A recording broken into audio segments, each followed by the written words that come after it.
यस बीचमा चिनी, जिरा, दाल जस्ता खाद्य वस्तुको महँगी उस्तै आकाशिएको छ। यो सरकार त किसान मारा सरकार हो।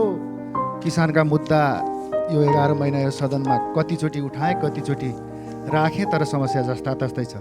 लाल पूर्जाको सपना बाँड्ने जनप्रतिनिधि त पटक पटक सरकारको नेतृत्व गर्नेलाई सोध्न चाहन्छु, के त्यो साँच्चै नै पुरा गर्न सक्ने बाचा थियो कि चुनाव जित्ने एउटा भर्याङ मात्रै थियो? सरकार चाडपर्वमा जनता खुसी हुनुपर्ने हो, तर जनतामा रुन्चे आँसु देखिरहेको छ। चितवनमा उत्पादित फुलको बजारको व्यवस्था होस्।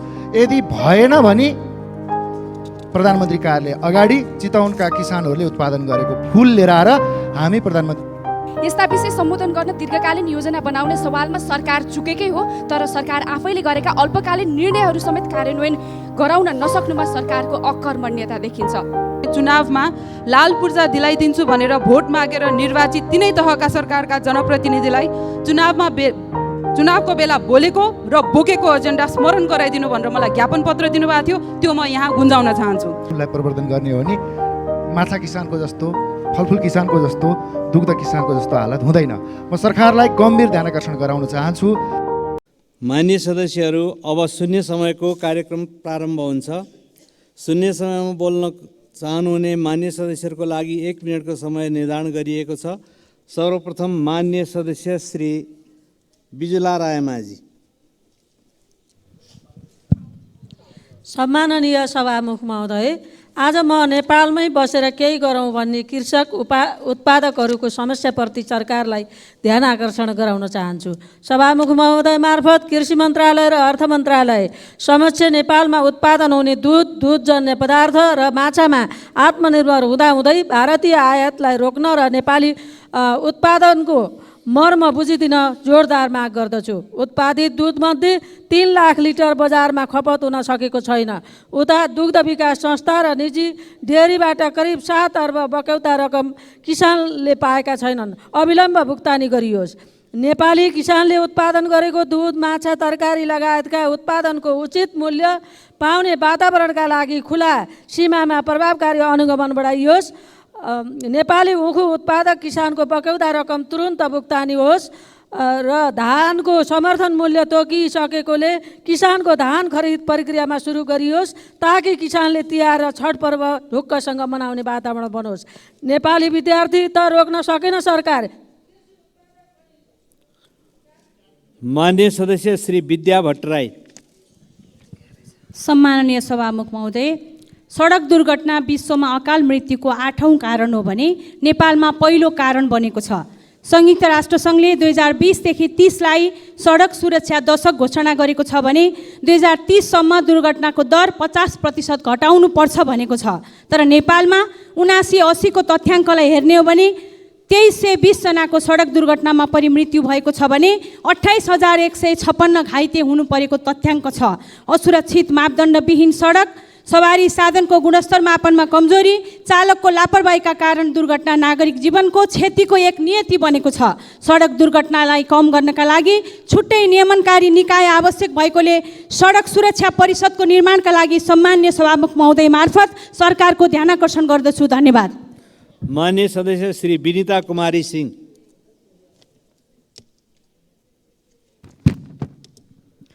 सम्मानीय सभामुख महोदय, माइतीघर मण्डेलामा आरती शाहको न्यायको लागि उहाँको आफन्त, परिवार तथा आन्दोलनकारीहरू घाम, वर्षा र हावाहुरी छल्दै खुला आकाश मुनि दिनरात काट्ने गरेका छन्।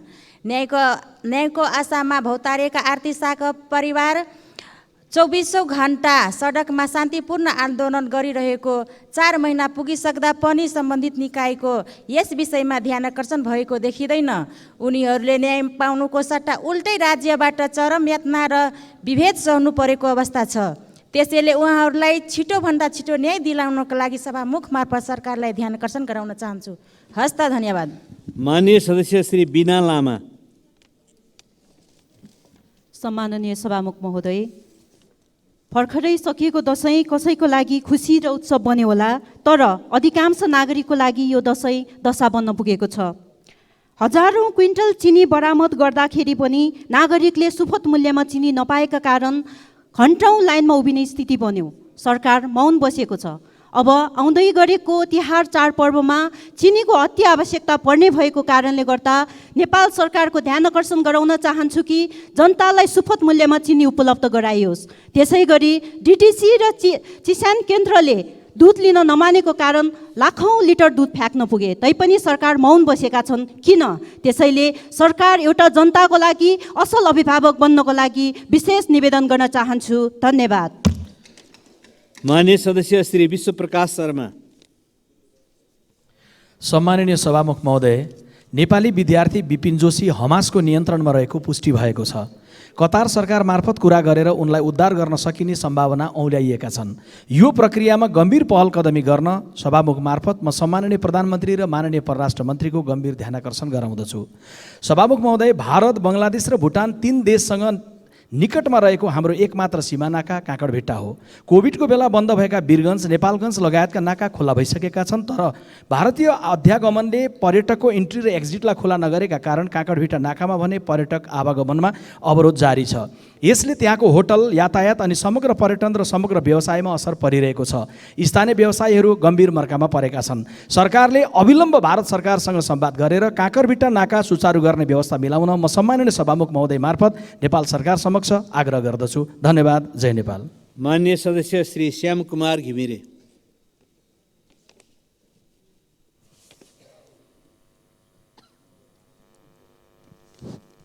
सम्माननीय सभामुख महोदय, झन्डै 10 महिना चलेको यो संसद सायद आजदेखि बन्द हुँदैछ। यो बिचमा हामीले एउटा मात्रै विधेयक पास गऱ्यौँ, ऐन बनायौँ। अब यसपछि हामी जिल्लामा जाँदैछौँ र सघन रूपमा आफ्नो जिल्लाको भ्रमण गर्ने क्रममा जनताले हामीलाई सोध्नेछन्, तिमीहरूले के गर्यौ, यो 1 वर्ष झन्डै बित्यो, हामीले के जवाफ दिने हो त्यो हामीसँग छैन। यो संसदमा संसदीय अभ्यासमा आएको पनि हामीले 32 वर्ष बितेको छ, तर हामीले संसदलाई कति प्रभावकारी ढङ्गले सञ्चालन गर्न सक्यौँ, जनतामा संसदप्रति कति आस्था सिर्जना गर्न सक्यौँ, गम्भीर प्रश्न छन्। अहिले पनि विचाराधीन रहेका थुप्रै विधेयकहरू संसदमा आउन सकेनन्, प्रस्तुत हुन सकेनन्। धन्यवाद। माननीय सदस्य श्री शान्ति बिक।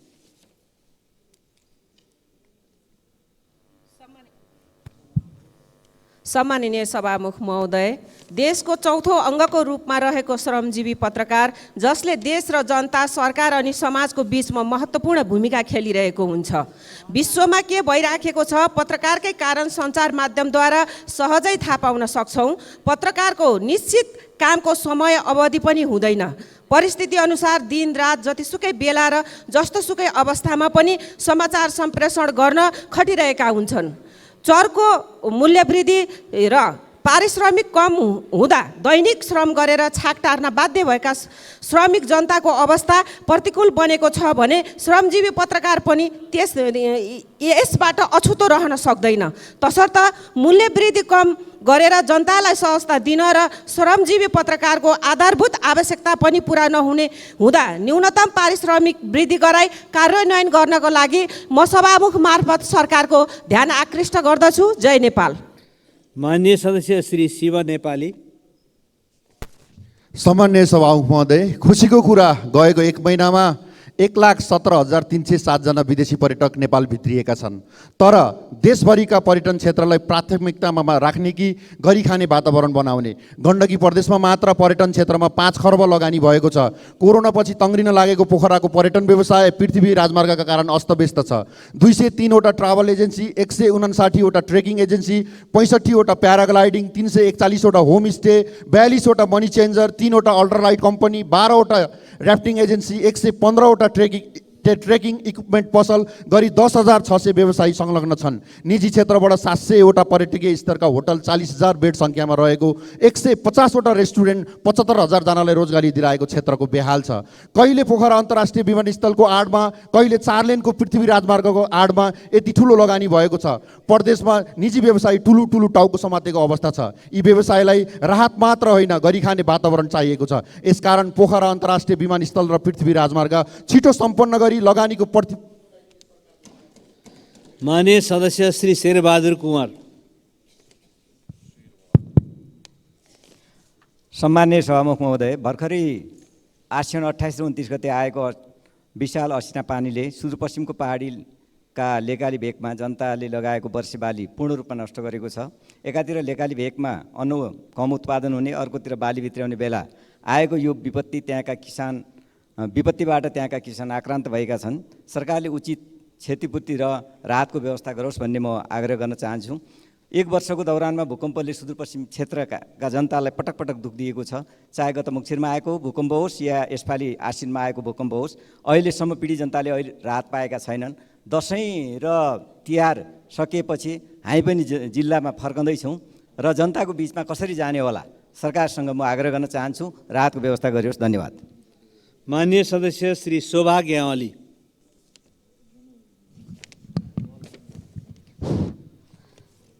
सम्मानीय सभामुख महोदय, यतिखेर मुलुकमा जात जातिको नाममा, धर्मको नाममा वा अन्य अराजक गतिविधि गरी यो व्यवस्थालाई कमजोर गर्ने काममा ज्यान फालेर अराजक तत्त्व लागिरहेका छन्। यतिखेर दुर्गा प्रसाद जस्ता अराजक भिडले प्रमुख प्रतिपक्ष दलको नेता पूर्व प्रधानमन्त्री केपी शर्मा ओलीको कम्बोडियामा टेलिकममा लगानी छ भन्दै भ्रम सर्ने काम गरिरहेका छन्। सुशासन र विकासमा सबैभन्दा योग्य साबित नेता केपी ओलीमाथिको प्रहार भनेको नेपाल र नेपाली जनतामाथिको प्रहार हो। यस्ता गलत भ्रम सिर्जना गर्ने अराजक तत्त्वलाई सरकारले कारबाहीको दायरामा ल्याउनका निम्ति सम्मानित सभामुखज्यू मार्फत मैले सरकारको ध्यान आकर्षण गर्न चाहन्छु। हस्त धन्यवाद। माननीय सदस्य श्री सन्तोष चालिसे।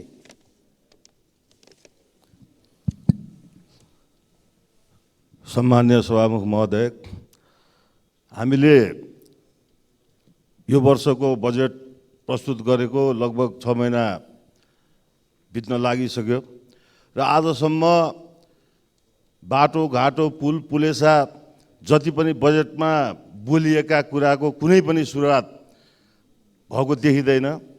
काठमाडौँबाट हेटौँडा जाउँ त्यही हालत छ, काठमाडौँबाट पोखरा जाउँ त्यही हालत छ, काठमाडौँबाट भैरवा जाउँ त्यही हालत छ। र हिजो कबाडी सामानहरू 2 महिनाभित्र लिलाम गरिनेछन्। राज्य सङ्कटमा छ, आर्थिक अवस्था कमजोर छ। यसलाई व्यवस्थित गर्नका लागि व्यापक रूपमा कबाडी सामानहरू, अर्बौँका कबाडी सामानहरू 2 महिनाभित्र लिलामी प्रक्रिया सुरु गरिनेछ। त्यो कहाँ पुग्यो? यो जङ्गलबाट काठ दाउरा 2 महिनाभित्र प्रक्रिया पुरा गरेर निकाल्ने, त्यो 20 खर्बको चाहिँ नि सम्मको हुनसक्छ भन्ने कुरा 2 महिनाभित्र त्यसको कार्यविधि बन्ने भने कहाँ पुग्यो? र विकास निर्माणमा माननीय सदस्य श्री सरस्वती बजिमय। सम्मान्य सभामुख महोदय, धनुषाकी 22 वर्षीय आरती शाहको गत जेठ 7 गते मृत अवस्थामा माइती पक्षले हस्पिटलमा पाए। घर पक्षले झुन्डेर मरेको भने तापनि नील डामहरू हेर्दा सबैले मारेको भन्ने थाहा पाउने कुरा भयो। माइती पक्षले किटानी साथ प्रहरीमा आरतीका ससुरा श्रीमान लगायतलाई पटक पटक जाहेरी दर्ता गर्न खोज्दा प्रहरीले किन दर्ता गर्न मानेनन्? प्रहरी भनेको नारीको लागि होइन र? सभामुख महोदय, माइती पक्षकाहरू माइती घर मण्डलामा धर्ना बसेको छ न्यायको लागि, तर उनीहरूप्रति ज्यान मार्ने धम्की, कुटपिट, अमान्य व्यवहार भएको छ। जो कसैले गरेको भए पनि यस निन्दनीय कार्यको घोर भर्त्सना गर्दछु। दाइजोको कारणले ज्यान गुमाएकी आरती शाहको लागि न्यायको माग गर्दछु। धारा 38(3) भएको महिलाको हक संविधानमा तथा अन्तर्राष्ट्रिय महासन्धिमा हस्ताक्षर गरेको दायित्व पुरा गर्न सभामुख मार्फत सरकारको ध्यान। माननीय सदस्य श्री सराज अहमद फारूकी। सम्मानीय सभामुख महोदय, एकजना सम्मानित मतदाताले मलाई यो लेखेर पठाएको पीडा भन्नुभएछ। न सरकार मेरी है, न रोब मेरा है, न बड़ा सा नाम मेरा है। मुझे तो बस एक बात का गर्व है कि मैं नेपाली हूँ और नेपाल मेरा है। युवाहरू खाडी देशमा जान बाध्य भएछन्। सरकारको ध्यान छैन। सरकार छ, अनुभूति जनताले पाइराखेको छैन। जतातता अराजकता छ, भ्रष्टाचार छ, महँगी आकाशिएको छ। सरकारको ध्यान आकर्षण सभामुख महोदय मार्फत गराउन चाहे। त्यस्तै कपिलवस्तु जिल्लाको कृष्णनगर भन्सार नाका इमिग्रेसन अफिसको व्यवस्था गर्नुपर्ने कतिपटक म यहीँ सदनमा आफ्नो कुरा राखिसकेछौँ, सरकारको ध्यान गएको छैन। पर्यटक आउने त्यो राम्रो चाहिँ सुविधा भएको कृष्णनगर भन्सार आजसम्म चाहिँ पर्यटकबाट या इमिग्रेसनबाट चाहिँ वञ्चित छ। यसलाई व्यवस्था सरकार। माननीय सदस्य श्री सरिता भुसाल। सम्माननीय सभामुख महोदय, नेपालले विगत 3 वर्षदेखि अन्तर्राष्ट्रिय बजारमा घिउको निर्यात गरिरहेको छ। नेपाली घिउ विश्वका 5 मुलुकहरू जापान, भारत, क्यानाडा, हङकङ, अस्ट्रेलियामा निर्यात हुनु पशुपालक किसानहरूका लागि सुखद कुरा हो। नेपालले यस अवधिमा 4,26,76,000को घिउ निर्यात गरिसकेको छ। दुग्ध विकास संस्थानका अनुसार जापानमा मात्र प्रति महिना 5,000 लिटर घिउ निर्यात हुने गर्छ। यसरी स्वतस्फूर्त रूपमा नेपाली दुग्ध पदार्थ र त्यसमाथि घिउको माग अन्तर्राष्ट्रिय बजारमा बढिरहेको अवस्थामा नेपाल सरकारले विशेष योजनाका साथ स्थानीय प्रजातिका चौपायाहरूबाट घिउ उत्पादन र ब्रान्डिङ समेत गरी अगाडि बढेमा नेपाली पशुपालक किसानहरूको सम्भावनाको ढोका सजिलै खुल्न सक्छ। अत नेपाल सरकारले कृषि मैत्री नीति निर्माण गरी पशुपालक किसानहरूलाई आवश्यक सुविधाहरू उपलब्ध गराएमा मात्र किसानहरू पशुपालनतर्फ आकर्षित हुने भएकोले सोको व्यवस्थापन गर्न सरकारको ध्यान आकर्षण गराउँछु। धन्यवाद। माननीय सदस्य श्री शान्ति चौधरी।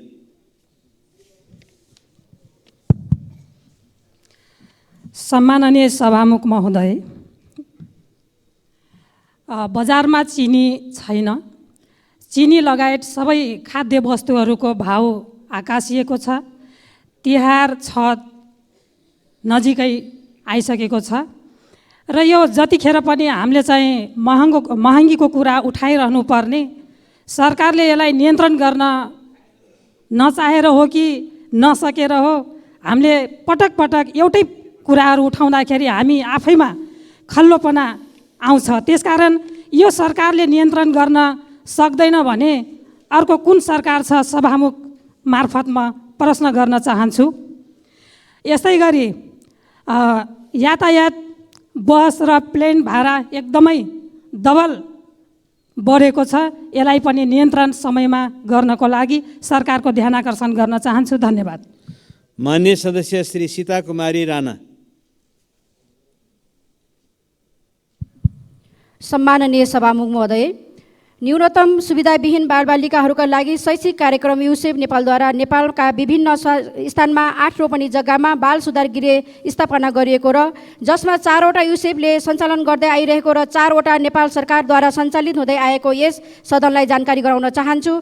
यसै गरी युसेफद्वारा सञ्चालित बाल गृहमा 800 जना नेपाल सरकारद्वारा सञ्चालित बाल गृहमा 300 जना बालबालिका र जम्मा 1100 जना रहेको छन्। सभामुख महोदय, यसका लागि महिला बालबालिका ज्येष्ठ नागरिक मन्त्रालयले 1 करोड रकम निकासा गर्ने गरेको छ। यसरी प्राप्त रकम निकासा नहुँदा पनि बालगृहमा शिक्षकको दरबन्दी पर्याप्त मात्रामा नहुनु, क्षमताभन्दा बढी बालबालिका राखिएको साथै सुत्ने बेड, खानेपानी, शौचालय सरसफाइमा ध्यान नदिएको र बालबालिकाहरूलाई पौष्टिकयुक्त खानेकुराहरू खाजा समेत पर्याप्त मात्रामा उपलब्ध नगराएको, यसै गरी बिरामी हुँदा इमर्जेन्सी हस्पिटलसम्म लानको लागि एम्बुलेन्सको अभाव रहेको बारेमा यस सदनलाई जानकारी गराउन चाहन्छु। सभामुख महोदय, यस्ता समस्याहरूको समाधान। माननीय सदस्य श्री सुनिता बराल।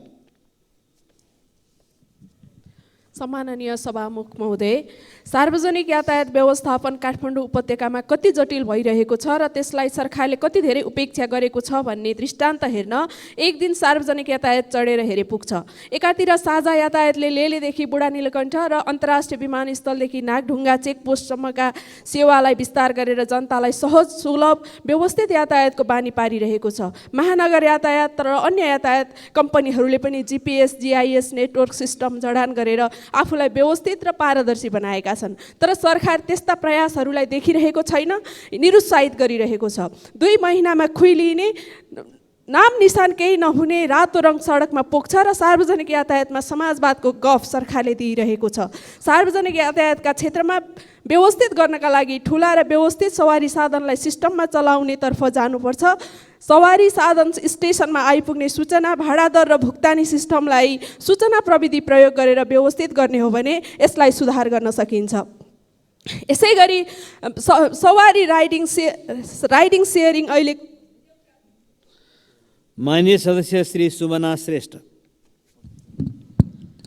सम्मानीय सभामुख महोदय, कमैया प्रथा अन्त्य भएको धेरै वर्ष भइसक्यो, तर मुक्त कमैयाहरूको लागि आवासको उचित व्यवस्था हुन सकेको छैन। म टिकापुर र लम्कीचुहाका मुक्त कमैयाहरूले चुनावमा लाल पूर्जा दिलाइदिन्छु भनेर भोट मागेर निर्वाचित तिनै तहका सरकारका जनप्रतिनिधिलाई चुनावको बेला बोलेको र बोकेको एजेन्डा स्मरण गराइदिनु भनेर मलाई ज्ञापन पत्र दिनुभएको थियो। त्यो म यहाँ गुन्जाउन चाहन्छु। सभामुख महोदय मार्फत लाल पूर्जाको सपना बाँड्ने जनप्रतिनिधि र पटक पटक सरकारको नेतृत्व गर्नेलाई सोध्न चाहन्छु, के त्यो साँच्चै नै पुरा गर्न सक्ने बाचा थियो कि चुनाव जित्ने एउटा भर्याङ मात्रै थियो? संविधानको धारा 37ले आवासको हकलाई मौलिक हकको रूपमा स्थापित गरेको छ सभामुख महोदय, तर आवासको हकको लागि लाल पूर्जा नै बाँड्नुपर्छ भन्ने लोक रेजाइको बाटोबाट भाष्यबाट माथि उठ्ने हो भने मुक्त कमाइहरूको लागि गर्नुपर्ने काम कर्तव्य यो सरकारले निभाएको छैन। त्यसको लागि म जोरदार माग गर्दछु। धन्यवाद। माननीय सदस्य श्री सुशीला थिङ।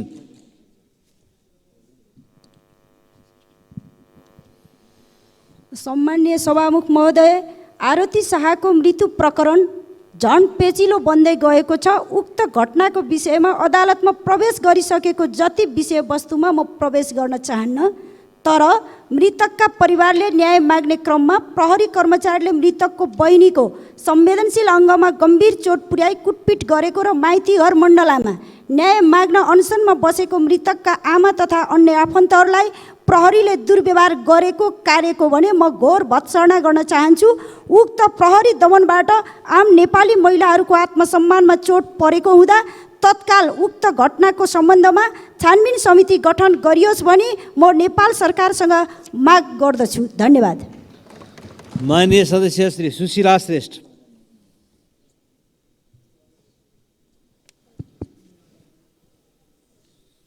सम्माननीय सभामुख महोदय, यही कार्तिक 6 गते भोजपुर आमचोकमा दीपचन्द्र राईद्वारा 7 वर्षीय बालिकाको बलात्कार र हत्या भयो। कार्तिक 8 गते मुगुरारा नपा 5 मुन्दु गाउँमा 3 जना छोराछोरी सहित आमाको सामूहिक हत्या भयो। मृतकहरूप्रति श्रद्धाञ्जली अर्पण गर्दछु। यस्ता प्रतिनिधि घटनाहरूको बारेमा जति भर्सना गरे पनि कमी हुन्छ। यस्ता घटनाहरूको चाँडोभन्दा चाँडो अनुसन्धान गरी दोषीलाई कानुनी कठघरामा ल्याई आजीवन कारावास गरियोस्। यस्ता घटनाहरू अप्रिय र निर्मम घटनाहरू दिनानुदिन किन घटिरहेका छन्? घटना घट्दा दर्तासम्म हुन हम्य पर्ने अपराधीहरू कारबाहीमा नपर्ने परिहाले पनि चिन्जान र भनसुनको आधारमा छुट्ने अवस्था रहेको छ। नागरिकहरूको जीवधनको सुरक्षा किन भइरहेको छैन? यस्तोको निम्ति राज्यको तर्फबाट अवलम्बन गर्नुपर्ने सुरक्षा नीति र व्यवस्थापनको अभाव भएको हो या नागरिक चेतना र शिक्षाको अभाव भएको? माननीय सदस्य श्री सूर्यप्रसाद ढकाल। सम्माननीय सभामुख महोदय, प्राकृतिक र संस्कृति भएको देश गरिब हुँदैन, तर हामी गरिब भयौँ। प्रजातन्त्र आएको 34 वर्ष भयो। सङ्घीय लोकतान्त्रिक गणतन्त्र आएको 8 वर्ष बितिसकेको छ। अहिले सङ्घ, प्रदेश र स्थानीय सरकार छ। यी सरकार जनताको लागि कौवालाई बेल पाएको हर्षण वर्ष जस्तो भएको छ। जनतामा निराशा बढिरहेको छ। व्यवस्थाप्रति वितृष्णा जागिरहेको छ। अर्थतन्त्र शिथिल छ। कल कारखानाहरू प्राय बन्द छन्। युवा शक्ति विदेश पलायन भएको छ।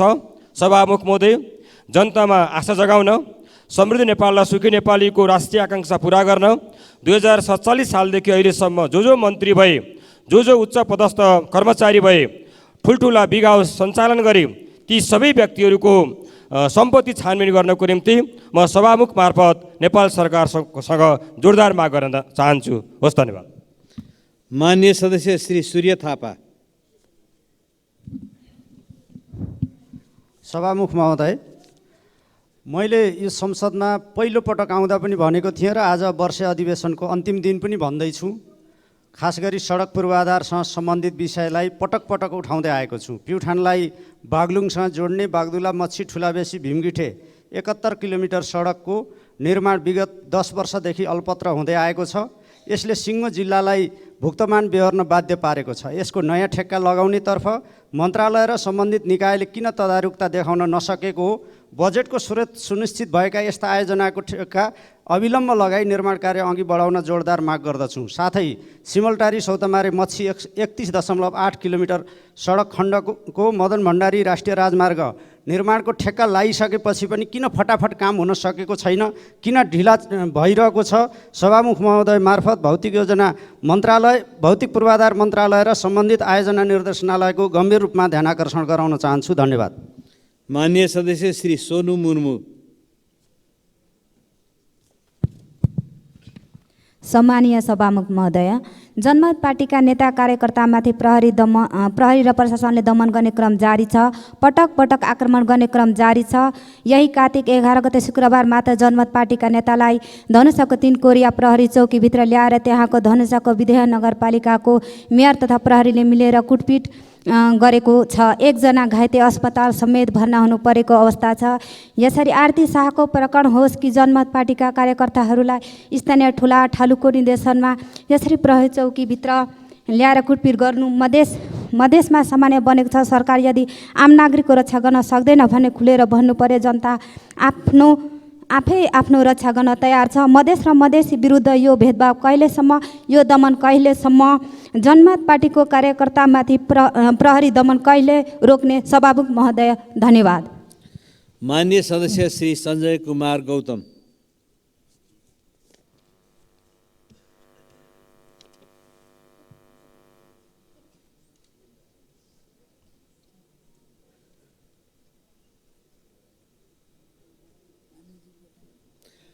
माननीय सदस्यलाई बोल्न समय दिएको छ।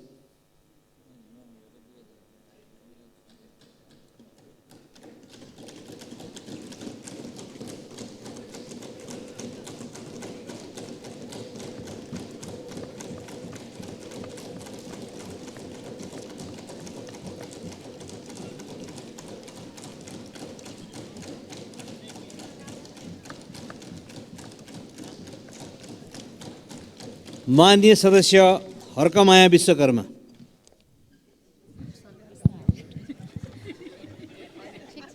सम्माननीय सभामुख महोदय, नेपालको संविधानमा विवाह गर्दा दाइजो लिन र दिन दण्डनीय हुनेछ भनिए तापनि आरती शाहलाई दाइजोको न्युमा उनका श्रीमानसहित सासू ससुरा मिली हत्या गरेको प्रमाणित भइसकेपछि आरतीका आमा बुवा आफन्त परिवार शान्तिपूर्ण आन्दोलनमा बसिराख्दा प्रहरी प्रशासनबाट अहिलेसम्म पनि दमन र ज्यादती खेप्न बाध्य छन् र पीडित परिवारले राज्यको मिनी पार्लियामेन्ट मानिएको हाम्रो महिला तथा सामाजिक मामिला समितिमा निवेदन दिइसकेपछि समितिको तत्काल बैठक बसी घटनाको सत्य तथ्य सार्वजनिक गर्दै दोषीलाई कारबाही र पीडितलाई न्यायको निम्ति निर्णय गरी गृह मन्त्रालयमा पत्र पठाइयो।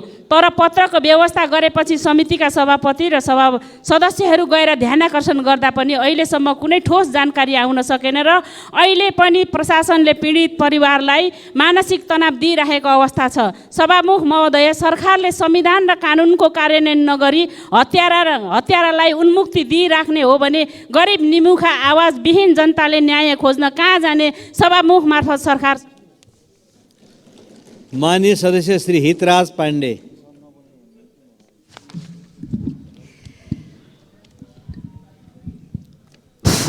सम्मानीय सभामुखज्यू, हामी दोस्रो अधिवेशनको करिब अन्त्यमा छौँ।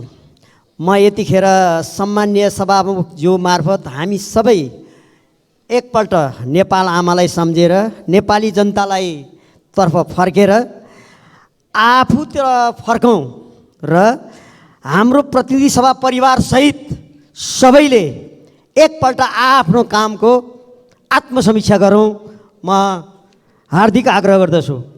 यसै गरी गोर्खाको च्याङ्लीमा कृषि क्याम्पस सञ्चालन गर्ने निर्णय 73देखि भएर पनि अहिलेसम्म त्यो निर्णय लागू भएको छैन। अविलम्ब सम्बन्धित मन्त्रालय र सम्बन्धित विश्वविद्यालयले यही शैक्षिक वर्षदेखि क्याम्पस सञ्चालन गर्ने गरी आवश्यक व्यवस्था मिलाउन सम्मानीय सभामुखज्यू मार्फत हार्दिक आग्रह गर्दछु। धन्यवाद। माननीय सदस्य श्री शोभिता गौतम। सम्माननीय सभामुख महोदय, नेपालमा अहिले चाडपर्वको माहौल चलिरहेको छ। यस समयमा स्वाभाविक रूपमै बजार चलायमान हुनुपर्ने हो, तर दुःखका साथ भन्नुपर्छ व्यवसायीहरूबाट आएको गुनासो अनुसार यसपटकको व्यापार व्यवसाय निकै सुस्त छ। व्यवसाय घाटा गएकै कारण मुलुकभर झन्डै 50% व्यावसायिक सटर खाली रहेको नेपाल राष्ट्रिय व्यवसायी महासङ्घले जनाएको छ। व्यवसायीले आफ्नो सामान बेच्न सकेका छैनन्, उपभोक्ताले महँगी बढेर सामान किन्न सकिरहेका छैनन्। यस बीचमा चिनी, जिरा, दाल जस्ता खाद्य वस्तुको महँगी उस्तै आकाशिएको छ। यस्ता विषय सम्बोधन गर्न दीर्घकालीन योजना बनाउने सवालमा सरकार चुकेकै हो, तर सरकार आफैले गरेका अल्पकालीन निर्णयहरू समेत कार्यान्वयन गराउन नसक्नुमा सरकारको अकर्मण्यता देखिन्छ। उदाहरण दिन चाहन्छु, भारतबाट रु 100 भन्दा बढीको सामान लिएर आउँदा भन्सार लाग्ने निर्णय भएको थियो, तर कार्यान्वयन भएन। फलस्वरूप यसपालिको दशैँमा सीमावर्ती बजारमा नेपाली उपभोक्ताको खचाखच भिड हुँदा नेपाली बजार भने सुनसान देखियो। सरकार चाडपर्वमा जनता खुसी हुनुपर्ने हो, तर जनतामा रुन चाहिँ आँसु देखिरहेको छ। त्यसैले सम्माननीय सभामुख मार्फत सरकारसँग अनुरोध गर्न चाहन्छु, यो महँगी बीच जनता र व्यवसायीलाई राहत आवास गराउन सरकार। माननीय सदस्य श्री हेमराज राई।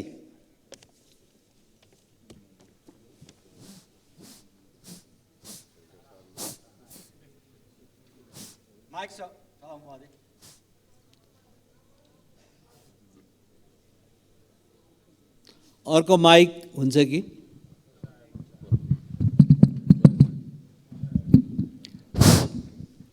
सभामुख महोदय, संयुक्त राष्ट्र सङ्घका महासचिवज्यूले संयुक्त संसदको बैठकमा गर्नुभएको सम्बोधनमा उल्लेखित विषयप्रति नेपाल सरकार र संसद सजग र सक्रिय रहनेछ भनी विश्वास व्यक्त गर्दै देशमा अवरुद्ध रहेको सत्य निरूपण तथा मेलमिलापको कामलाई द्वन्द्वपीडित परिवारले न्याय पाउने गरी शीघ्र सम्पन्न गरिनुपर्छ भनी विचार व्यक्त गर्न चाहन्छु।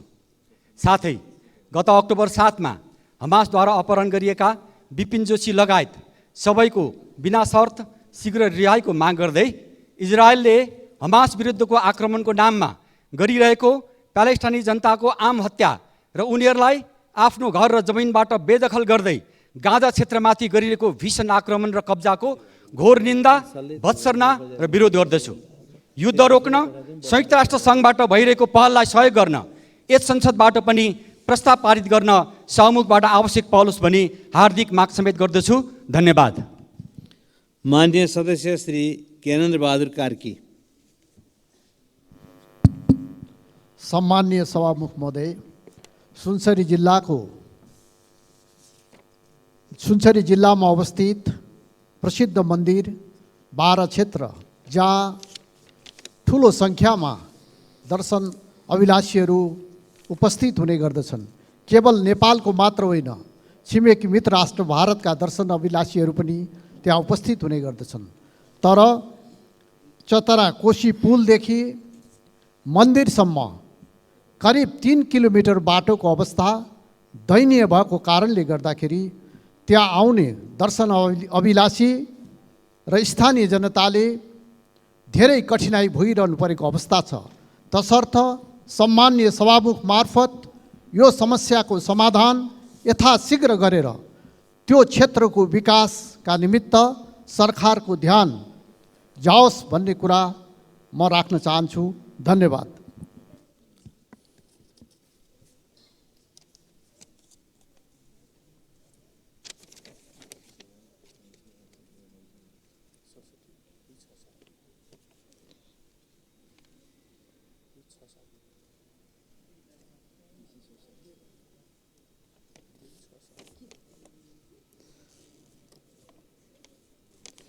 माननीय सदस्य श्री हरि ढकाल। सम्माननीय सभामुख महोदय, यो सरकार त किसान मारा सरकार हो। किसानका मुद्दा यो 11 महिना यो सदनमा कतिचोटि उठाएँ, कतिचोटि राखेँ, तर समस्या जस्ता तस्तै छ। माछा किसानको हालत उस्तै छ, तरकारी किसानको हालत उस्तै छ, फलफुल किसानको हालत उस्तै छ, दुग्ध किसानहरूको हालत झन् जटिल बन्दैछ। तैपनि यो शून्य समयको सदुपयोग गर्न मन भएर मैले चितवनका फुल किसानका विषयमा के राख्दैछु। करिब 60 बिघा जमिनमा राष्ट्रिय स्वतन्त्र पार्टीको अगुवाईमा चितवनका किसानहरूले फुल उत्पादन गरेका छन्। दीपावली आउँदैछ, तिहार आउँदैछ, बजारमा फुलको माग छ।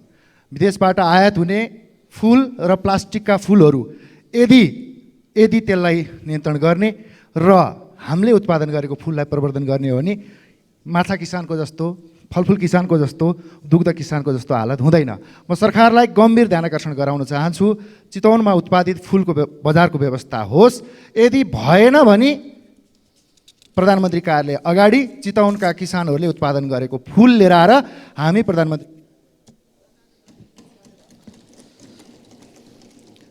मान्य सदस्यहरू, शून्य समयमा मान्य सदस्यहरूले बोल्ने क्रम यहीँ समाप्त हुन्छ।